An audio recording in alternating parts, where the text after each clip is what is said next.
Dečiji kulturni centar Beograda sa velikom radošću očekuje i ovogodišnju beogradsku zimu.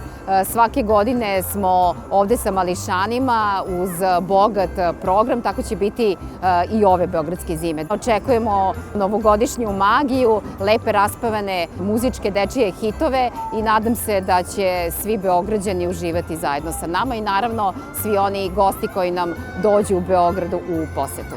Dečiji kulturni centar Beograd ove godine biće u parku Vojvode Vuka, dakle na sceni u ovom parkiću imat ćemo muzičko-scenske programe, a u pagodama imat ćemo kreativne radionice. Program se odigrava svakog vikenda u popodnevnim časovima. Dođite i rajdujte se zajedno sa nama.